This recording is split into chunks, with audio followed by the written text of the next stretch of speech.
Welcome to the Clarinet Ninja Podcast. My name is Jay Hassler. As always, I'm doing my best to bring you the finest in clarinet information and entertainment.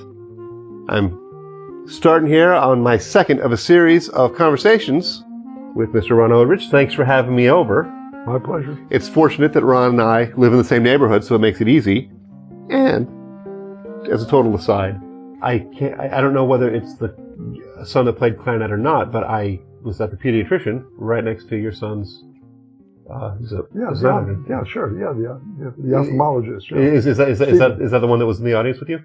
No, that's the younger brother. Okay. Yeah, the older brother, Mark, is the one who was in the audience with me. But Stephen, the ophthalmologist, is a fine clarinetist. He never plays, but he is one of those kids who my father, when Steve was 4 or 5 years old, and this part of the Suzuki method, right? Got a clarinet. He was teaching my kids because my father played several instruments, and my daughter was playing cello, and Mark was a clarinet player, and Stephen wanted to be a clarinet player. So I have a picture somewhere of Stephen holding the bell with his toe. It was longer than he was, blowing with his cheeks out, getting and with his fingers on. Make a long story short, he turned out to be a very, very fine clarinetist. And this says something about the Suzuki method. Of course, he was developing a nervous system, because your nervous system is always developing until you're around 11 or 12 years old. And in all those synapses that he had in his brain and his spinal cord and his nervous system, built the clarinet. So his fingers are automatic. It's an interesting thing to see, because problems that most clarinet players have, the hump, the third register, the A flat, A to G sharp, and A and B flat going over to the next clarion register. No problem. And he never plays, never practices. Picks it up, and we play duets. He sounds better than I do. He's got a facility that's phenomenal. Every once in a while, when we take my daughter to the doctor, I always think, I should go say hi. But then I think, well, what happens next? Hey, I know your dad. Okay. So what? Yeah, right. I don't think he would say that, but it would be something in that direction. I haven't done it yet. Let's talk about something, again, that you have an insight into that is unique to you, that can really help all of us. And that's considering a science-based approach, or informed with science in terms of how to play the clarinet. My first question to you is, I understand your clarinet journey in terms of who was what and where. What I don't know, based on the Air Force, you studying with Marcelus and Bonade, when did you actually become a periodontist? In that, I don't know. Well, 49, I got out of high school. I went to Queens College for 2 years, and in 1950, or a year and a half, in 1950, I was young because I used to skip a lot. But in 1950, I went down to Washington, D.C., studied with Marcelus till 53. 53, I came back up to New York, and I studied with Bonade for 55. 55, I got into dental school, and which is a funny story, actually, full of funny stories. I had a session with Salamato and my father, and we lived at the time in Woodside, Queens, and I was reprimanded by both of them. My father said, he wants to be a dentist. Nobody in my family is a dentist, my father's family knew. His sisters were opera singers, and, and Salamato said, well, why do you want to be what's up? I said, I can't answer the question, really. I was always fascinated with and there's stories involved with it, with the mouth. Freudian analysts would have a lot of fun with that. But I mean, they really reprimanded me. They you're a clarinet player. You've got to be a clarinet player, and you're blah, blah, blah. And I insisted, and I persisted, and I went out and I auditioned. I was studying with Jimmy Amato at the time. I auditioned at Juilliard, and I got a full scholarship at Juilliard, and I turned them down. And my father was really upset with me, and so was Salamato. But it had nothing to do with, a lot of people, have different attitudes about stories like this, but I can tell you honestly, it had nothing to do with what I was going to, the amount of money I was going to make. It had to do with my interest really in the mouth. I can't answer the question to that. I don't know. I mean, there was a distant relative, kind of a doltish older man who was a dentist, who was related on my mother's side, and, you know, several times removed. A nice man, but Bill, nice man, but that was not the origin. The answer is I don't know. Another one. I just was so involved with my interest in the mouth that I did it. There's a funny story involved with that, and that is when I was a kid. Maybe this has something to do with it because I thought about this. My father had a toothache one time, and he went into it's an unlikely story. He goes into Manhattan and he gets whatever, he comes back home and he's fine. And I said, Dad, what happened? I was a little kid, you know. He told me, he said, this wonderful dentist he went to, that he got him out of pain, because I saw my father in pain. It was like, you know, affecting me. And so what was his name? His name's Gottsagen. Why I remembered that, I was a little kid. Right. Right? The seed was planted. Gottsagen was, you know, that's that guy who wrote my father. He did it with the mouth. And of course I became interested in the mouth anyway. And I used to look in my mouth and, you know, and when I started to play, I started to feel my mouth, you know. I got more involved in my mouth with the clarinet than anybody would expect. Because Right. I started to realize, does my tongue go over here? Does my teeth, should I live this way? I had a mound of questions I used to ask teachers and my father about, you know, what you do mechanically. And they all had to do with the mouth. So I became a periodontist, and I went to school from 50 to 55 to 59. And I automatically started, and I was working, and I had a lot of musician friends. And the minute I graduated, I had a whole bunch of musician patients of mine. Right. And I did a lot of general dentistry for a few years and specialized in periodontics. But doing that, I was looking in patients' mouths who were wind instrument players. I was always relating what they would, and I could hear what they sounded like. Right. And I played with them. You know, Right. I'm recording with Zoot Sims and people like this, and Phil Woods, and these were all patients of mine who I used to see dentally and who I used to play jobs with and do some recordings with. So it was that kind of melding that took place over a period of time. But it was, to answer your question simply, the trajectory started when I was very young. And I just went into an area that I was very happy with. I had a wonderful career as a dentist. I mean, you know, you can imagine that I actually found it exciting. So you'd already studied with Bonade and Marcelus. Yeah. And then, Yeah. But I always intended to be a dentist. Oh, okay. And play the clarinet. I wasn't giving anything up. I was giving up, you know, I would have been giving up if I didn't go to dental school. I get it. So that was always your desire to do that. Yeah. And with my brother. My Right. brother, I had an older brother who was a wonderful pianist and composer and everything. And he went into dental school the same year I did, in 1955, but he was in Georgetown. And I got into Georgetown, and I got into Columbia, so I went to Columbia. And he couldn't stand it. He hated it. And we were, you know, he and I were going to be partners together, and I was very close with him. He's a wonderful musician. And he just didn't like it, and he got out. And he became a teacher, and he composer, and he had a whole different little life. He just passed away a few years ago. But that was the genesis of it was really something that I had wanted to do from the time that I was a kid.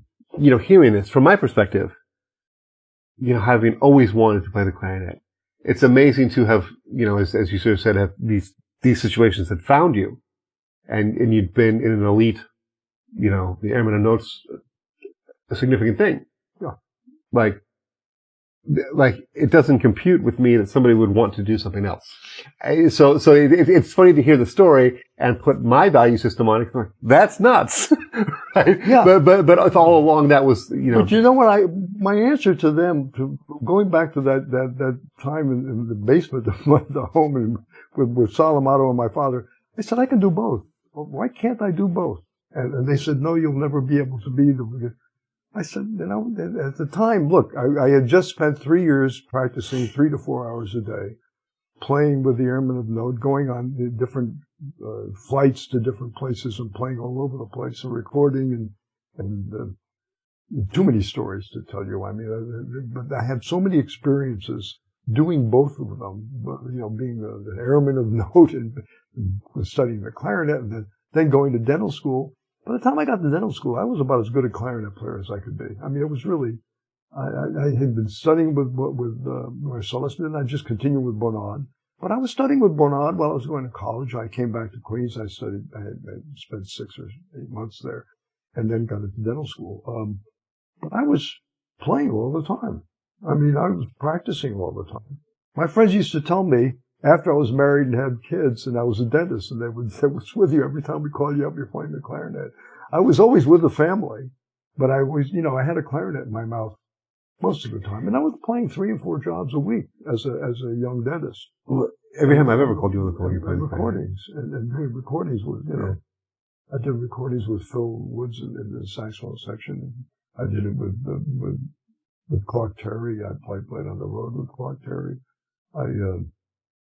I managed to get both of them, and I've always felt that was normal. Yeah. But let's focus more on the science here. Like, I want to go back to something that you said in our previous conversation, where you were talking about the sound starting on the inside of a clarinet player's mouth, which was different than other instruments. Yeah. Can we go deep on that? Sure. What do you want to know about it? When I am thinking about my own mouth, I'm never 100% convinced it is where I think it is, nor do I ever feel confident when I'm talking to someone about where their mouth should be, that they're actually interpreting that to be what I've suggested. Yeah, I understand the question. Yeah. It's a good question. Actually, there are certain things you have to know about the mouth, and we can't run a 5-year course here in 2 seconds. But the point is that I've always felt, if you want to communicate to someone what to do with the mouth, which is hidden, right. Nobody can see their mouth, they can't tell you. And I can tell you as a dentist who has had a lot of experience telling wind instrument players, put your tongue over here while I'm doing this, and they have no idea what to do. Right? A lot of people they can't tell where the tongue is supposed to go. The tongue has 8 muscles, intrinsic and extrinsic. One set makes the form of the mouth, the other set tells you where the mouth is going to go. So you have to have, I think in communicating this to someone, the best thing to do is to point to the feeling of what it is in your mouth, right? Now, if you want to know how to get the soft palate to go up in the air and you try to stifle a yawn, you're going to wind up yawning. But if you take your upper lip and you curl it over your teeth and you pull it back, this is what happens to your what? I'm not doing anything different. What it's doing, that reflexively raises the soft palate in the back. That opens up the mouth as a resonating chamber. Okay, So if you took, let me finish. If you took your first few minutes of putting a clarinet in your mouth to make sure that you had the stifling beyond large resonating chamber, just do double lips for about 5 minutes and hold long tones. That will give you the feeling. And then you can slip your teeth on top of the mouthpiece and rest it however firmly or non-firmly you want to. And you can adjust that to your own satisfaction. Whatever you're hearing comes back. It'll be different. In my experience, and I think in other people's experiences, when we try and open up our soft palate on purpose, it adds tension. Yeah. And so what I'm hearing is that this way of thinking about it, this way of creating that reaction, it sort of relaxes into that position. Not sort of. It's reflexive. Yeah, right. The nervous system takes over. And that's a big issue. Yeah. Huge issue, what you're doing with your nervous system. That's why, if you want to give a course in this, can you notice it's been used, this book? Yeah, a little bit, yeah. The vagus nerve? I don't. Interesting. I don't know this. The vagus nerve is a nerve that is phenomenal, and we could have a whole course about this if you want to do, but it would be counterproductive because it's so I'm kind of a nut in that direction. And the point is that there are things that you can do, and go back to telling people about feelings. What does it feel like? You're right. If you say, open your throat. Your throat, first of all, is a pharynx, and most of it is cartilage. Right. Cartilage up to here, right up to your larynx, right? Can't do anything to open that up. Your throat doesn't open up. What opens is your oropharynx. That's the part right back of your tongue. How do you handle that? Tongue opened it up. I mean, that's meaningless. But if you say, what does it feel like when you take your lips together and you pull back? And you pull back, look, and I'm not doing anything. I'm not opening up. That does it. The soft palate, for some reason, goes way up in the air. And that's the thing to go after. So if I were to tell somebody to get more of a resonating chamber in their mouths, I would tell them to see what this feels like. Replicate that feeling. Even play the clarinet that way, even though it may be uncomfortable, just for a few minutes. Then hold that position when your teeth slip down onto the top of the mouthpiece. Then you'll have the correct, stifling or yawing position that Giuliani speaks of. Because when people play double-lipped, I feel like there's a lot of people that say, well, that's going to prevent you from biting down, which I think is true, but not the actual thing that's having the impact on the sound. Yeah. Right. And that's another thing. Don't bite down. It's the wrong approach. What do we do? I think anytime we give an instruction as a teacher to not do something, that's right. That's essentially saying to do it. Yeah. I think our brains all wire that Absolutely. the same way. Yeah. It's like the breathing thing, blow a candle out. The worst thing you can do is that. That's not how you play the clarinet. You take a deep breath, a diaphragm breath, which means that your belly is going to push out when you take a breath instead of raising your jaws. The seas of the lungs are up here, and you want to get in the volume of the air into the bottom part of the lobes of the lung. When you do that, nothing happens. If you ever watch Pavarotti when he sings a huge aria and on and on and on, they have close-ups of him. I think he's wonderful. You never see him breathe. You never see anything going on that you would connect with the breath. They'd have pictures of him, videos of him singing, and he sings "Che Gelli da Mandina," sings the whole aria, and then he takes a deep breath. Nothing moves. It's all down here. Everything, the back expands, the ribs expand. This goes on, and then you sit on what you have, because all these muscles have elasticity, and they're going to contract. So if the minute you start to force an air, you get the superior constrictor muscles going, you push yourself into another nervous system, sympathetic nervous system, as opposed to the para, which relaxes you. And it's a whole thing. If you want to talk about people in their 70s, when you play the clarinet, you're ostensibly doing the ideal thing to get yourself into a relaxed mode. That is taking a deep breath and then exhaling slowly. Exhaling slowly, not blowing slowly.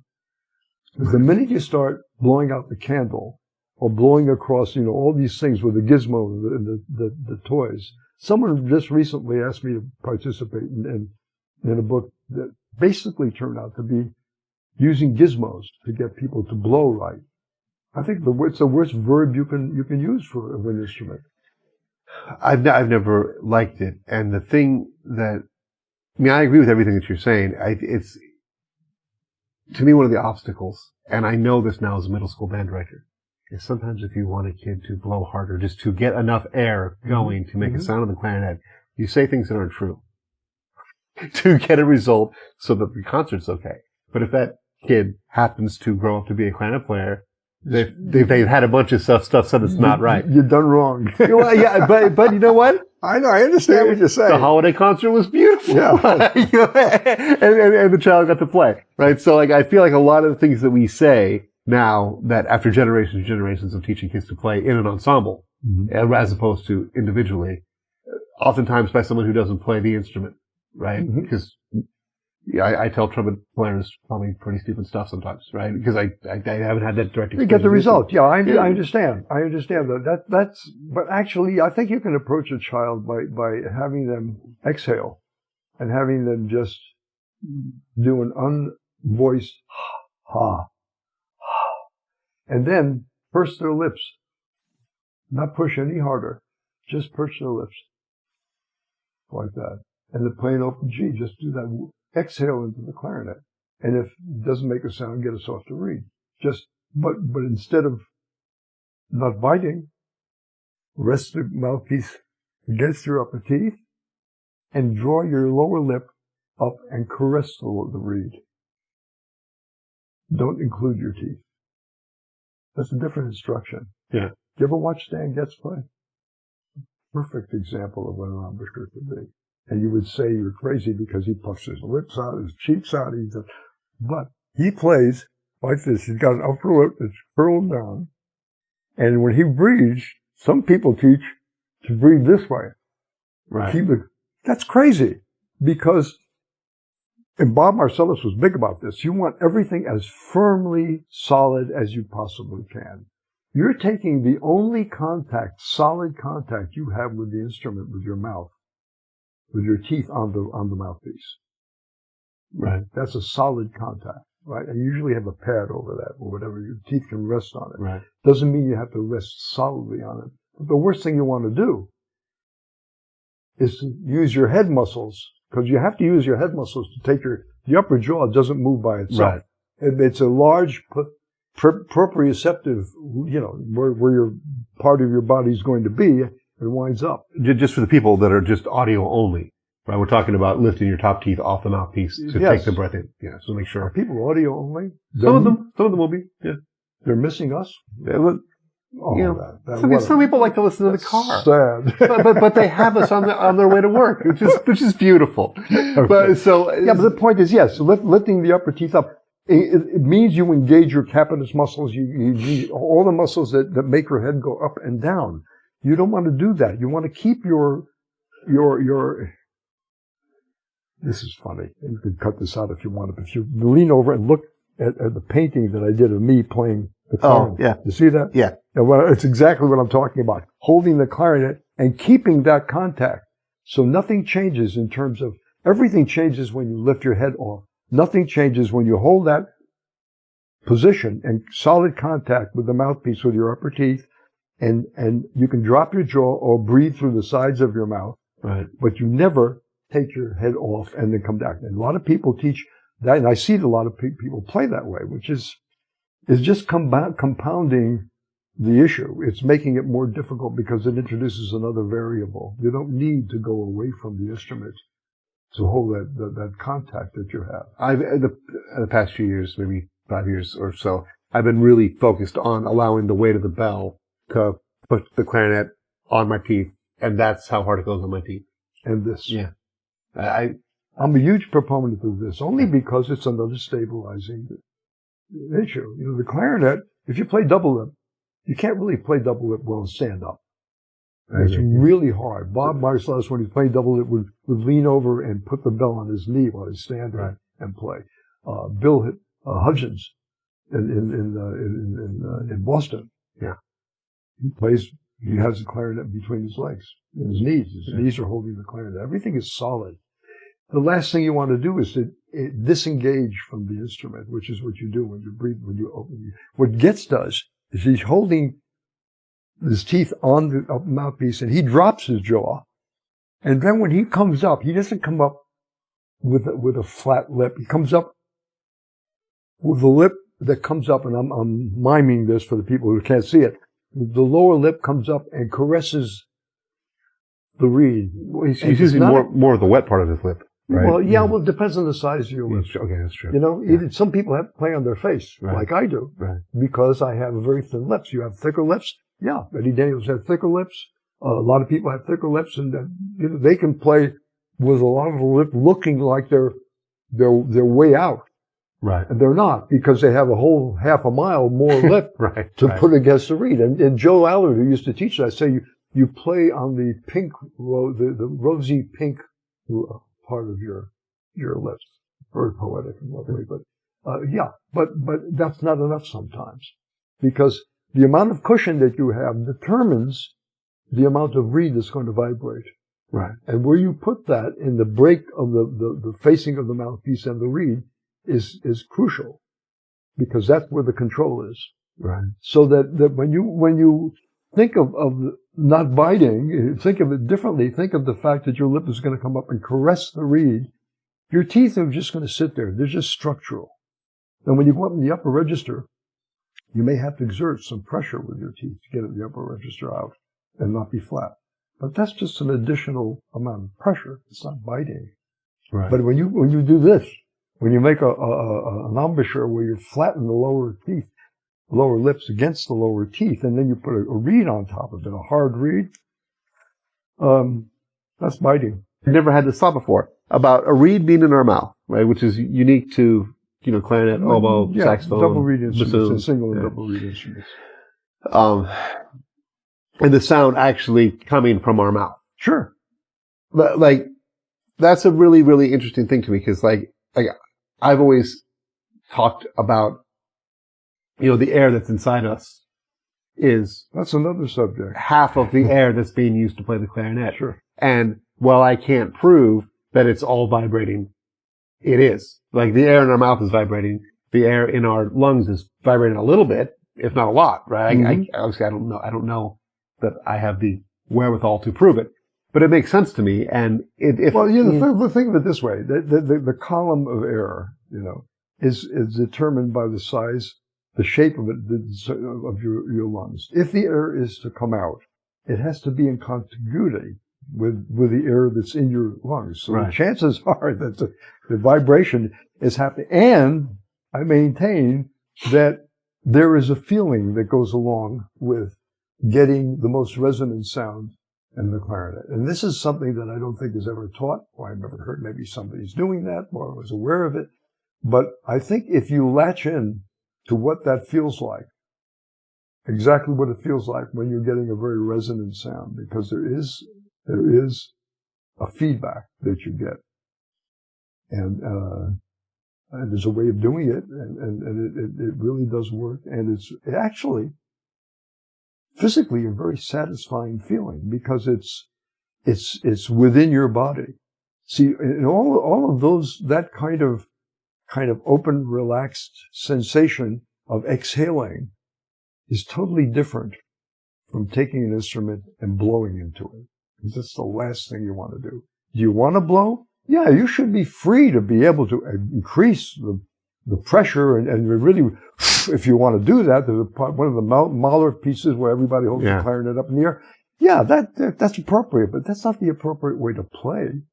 You don't play a Saint-Saëns piece. You don't play a Mozart piece that way. I mean, it's a music. It's like telling a violinist to really cram down and, really push on it. Yeah, you have to do that once in a while. But that's not the basis. That's not the approach. The approach should be a very gentle, very warm, very parasympathetic nervous system approach. And that's better. The better verb is exhaling. Sigh into the clarinet. Sigh always means you're vocalizing. But an exhale into the clarinet is really the basis. And where do you get the pressure from? If you really breathe in, and you can see my belly's pushing out, my chest is pushing out, and then the air comes out in a very small area like that. There's a lot of velocity that comes out. You don't have to push. Right. Yeah. Play an open G that way, it sounds a hell of a lot better than if you put the open G in your mouth and go. The removal of tension in one's playing is an important thing, but it's really hard to talk about in terms. As removal of tension, I agree with you, but as something that's positive, an exhale? No. No, that's what I'm saying. There's no tension in what you're talking about. Well, that's not going to add tension to anything. But if you're thinking about blowing or pushing from here, that's adding tension. Exactly. Yeah, right. It's exactly what I'm saying. Yeah. And that's why I think it's not don't push from here. It's not don't blow. It's not any of that. It's exhale. It's the positive. It's the right. It's immediately. It makes a difference in your playing. Somebody who I know is a wonderful, wonderful player went to a friend of his who was also a wonderful player after I told him this, and he said, "Can you tell the difference?" I think he was playing bass clarinet. Blowing one way and exhaling. And the guy who was a very good player said to him, he said, "Yeah, it sounds like you're playing a different horn." It makes a big difference. It really does, because it allows your body to become trained to go in that direction, so that your approach is not, let me not blow, let me not bite. Your approach is, let me caress the reed, let me exhale. And I don't think it's broccoli talk. I think it really is stuff that actually makes a difference. It certainly makes a difference in the way you feel when you play. And I'm convinced that carries over into what you sound like. Yeah. Now, in terms of talking about where our tongue is when we play, what are some things to think about in terms of voicing? That I think to me that's the biggest part of voicing, is that when we've got our tongue's super long as far as I know, and like it has different parts that move in different ways, and how do we, as learners, like really for ourselves, because it's hard. As someone who teaches, the learner needs to engage with it in a way that they can self-diagnose. Are they doing what was suggested? If I have conveyed something that's correct, how do we know where our tongue is and where would you say that it should be? Yeah, and I think telling them where that should be is the word "should" is the wrong one. Sure, because once again, I think you have to go for feeling, and I think if you get somebody to exhale automatically, you don't exhale with your tongue flat against your upper palate. You don't exhale with your tongue in strange positions or whatever. Anyway, that's so. I mean, it's taking for granted the fact that what you're going to tell this person to do is applicable. Sure. Right? Because you don't know what the size of the tongue is unless you're a dentist and you've looked at his mouth or her mouth, and you don't know whether the palate is way up here or whether it's a flat palate, which it is in some clarinet players I've seen, or which really governs the amount of resonating sound you can get in your mouth, which maybe is more important in terms of the player's perception of what goes on than it is with the sound that's coming out.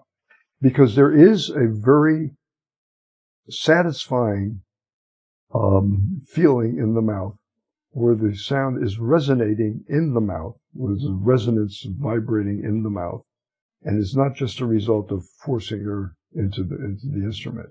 And I think if the beginning is to exhale easily, your tongue will, and you think of what it feels like to yawn, or what it feels like to have the palate go up. There you do it again. Yeah, so I'm being successful. It's good. Yeah, that's exactly what you want.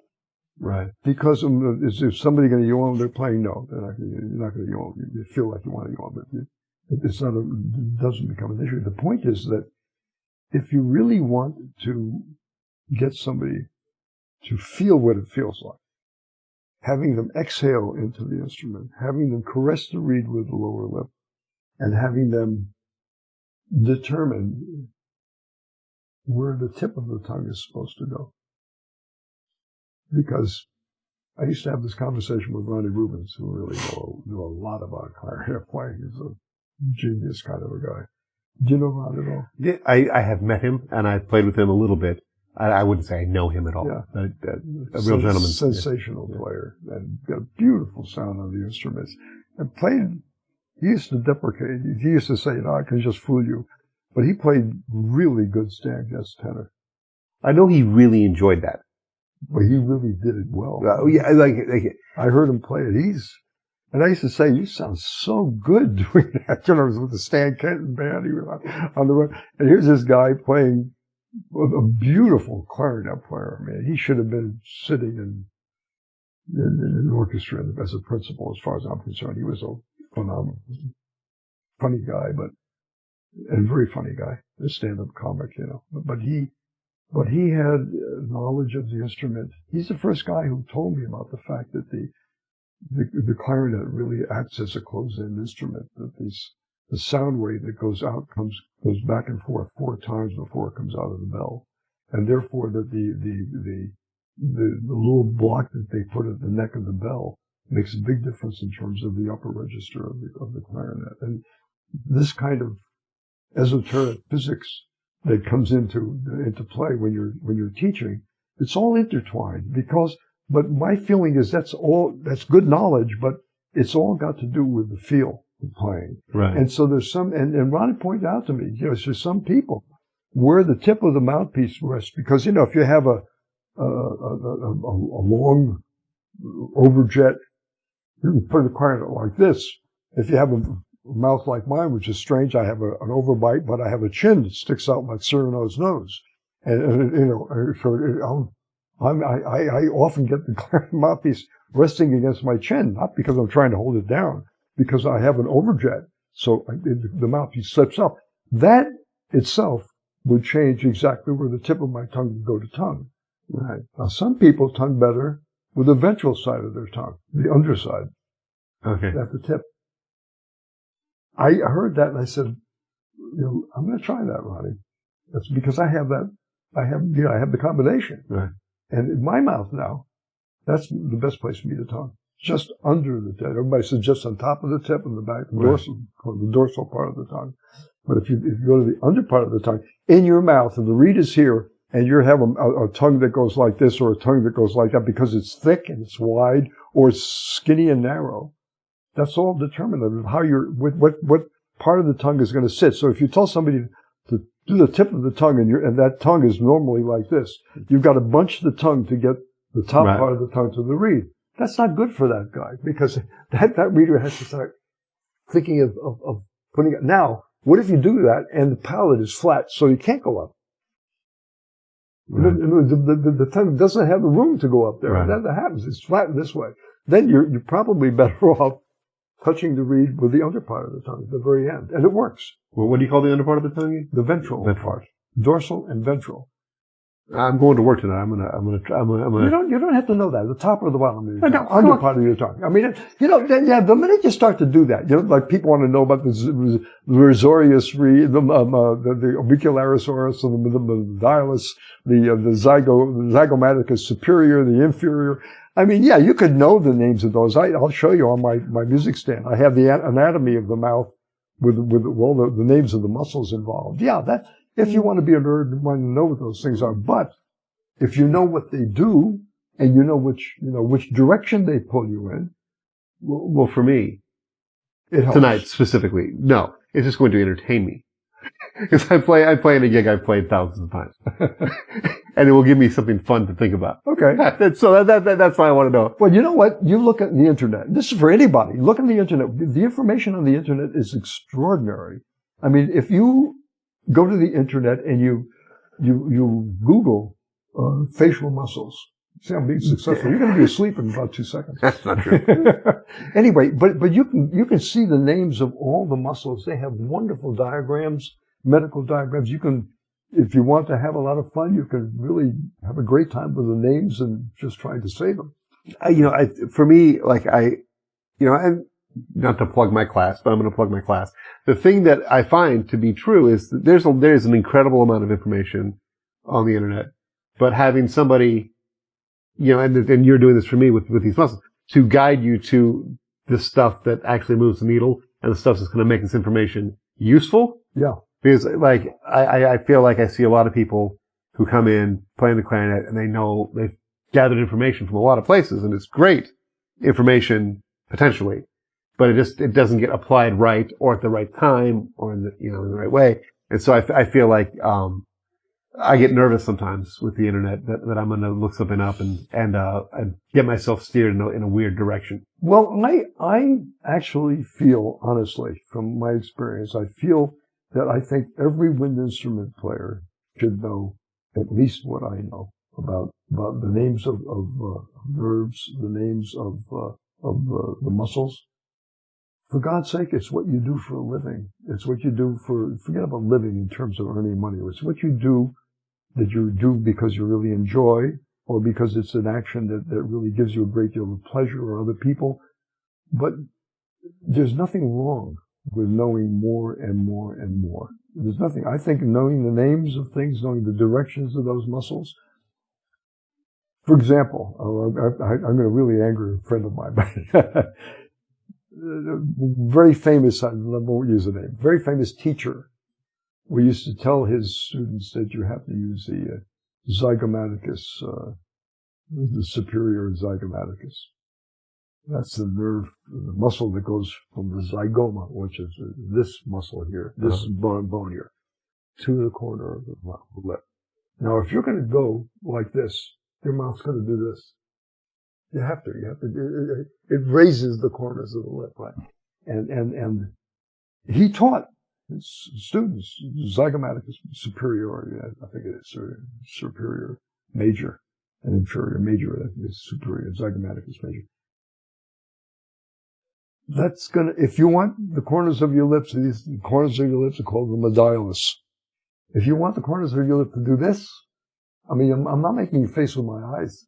Here, this is the muscle that pulls it up. Right. And that's what you're going to look like when you play. I mean, forget about what you look like. What it's doing is pulling the lips back and up.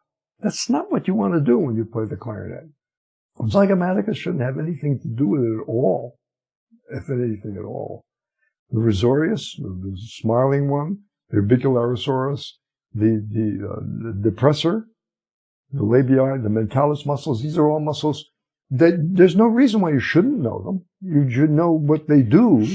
And if you then use that information to apply it to the direction of the muscle pull on the clarinet mouthpiece, then you're doing something. And if there's no reason why you shouldn't know the biceps, raises your arm. Zygomaticus does not do that. The risorius pulls back. The smiling muscle, the buccinator, the orbicularis, the mentalis, the depressor labii. They're all muscles that we use all the time. Why not know the names of them? It's not going to harm anyone to know them. It harms you if you just know the names and have no idea what they do. But if you look at them and you say, when I play the clarinet, this is what my mouth looks like. Look at all the guys I have. Jimmy Abato. Not one of those guys is doing this. Bonade. See, I'll show him after. He's straight across. Marcelus is like this. He's holding down. Salomato would play like with a flute embouchure, holding the lower lip down. These are totally different approaches to playing than what normal people get when you try to study the instrument. So I think that's the open door. I think you're right. You can get befuddled with too much information from the internet. There is too much information in the internet. But if you're selective, right, and somebody says, take a look at this, look at what the muscles do. They only contract and relax. So if you have a muscle that goes at this angle and the contraction, it's going to pull up. If it goes back down this way, it's going to go down.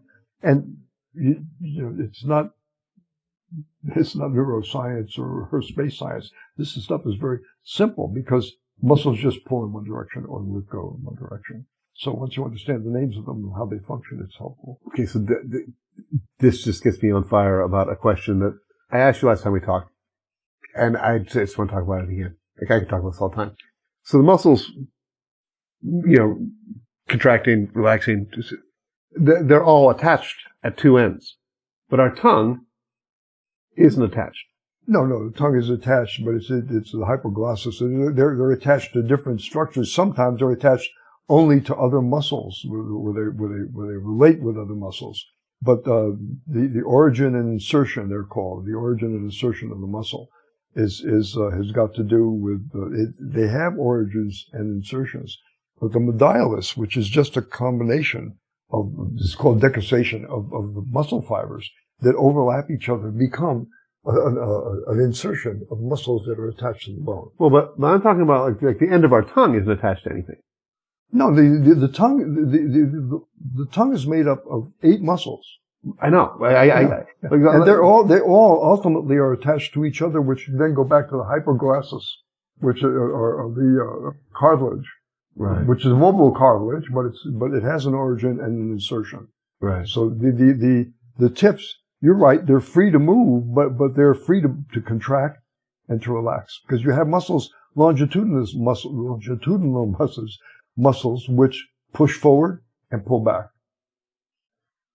So when we're tonguing, and we're releasing the reed, is scientifically speaking, would the pull back from the reed be not necessarily pull back? It can be up and down. Well, okay, but whatever it's doing to move from the reed, is there a way, or does it matter to think about that as a contraction, or is it pushing, or is it pulling back? No, it's pushing and pulling.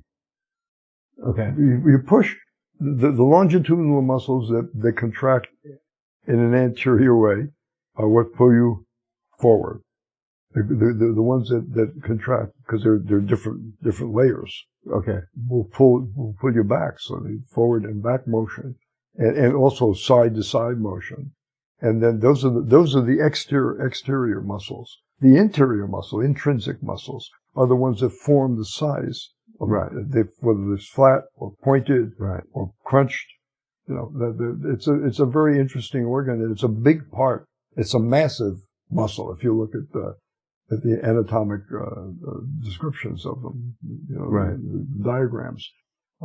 It's a fascinating muscle because it can move in many, many different directions. And that alone is a variable from one person's mouth to another. Because, as the point I referred to before, I was always impressed by the fact that some people, some players, wind instrument players, don't know where to put the tongue if you tell them to take the tongue and push toward the left. Right. They really don't know what to do with that. I was working with someone this morning who definitely did not know where the tongue was. Yeah. And they play another instrument incredibly well. Mm-hmm. But somehow or another, since it didn't align with the instrument that they play, whatever they did for that instrument was not working. Yeah. It was very difficult for them to figure out where their tongue was and to put it somewhere else. Yeah. And it's a super, there's no association with intellect or other musical ability or other, it's an empty, it's a vacuum. Yeah. Yeah. Very interesting. Mm-hmm. All right. Well, stick around. Okay. Once again, thank you for checking out the Clarinet Ninja podcast. If you are an adult clarinet player and you're looking for ways to improve at a faster rate, develop better habits in a shorter amount of time, would you check out the Clarinet Ninja Dojo? It's linked in the description. Feel free to reach out. You can book a call with me. All of that is found. You can book a call with me for free, and you can do all of that down in the description or the show notes. Like and subscribe if you haven't already. Leave a comment. Ask a question. I will get back to you. And if it's a question that requires Ron, I will call him and ask him and then get back to you. And I may answer you. Watch out. All right. We'll see you next time.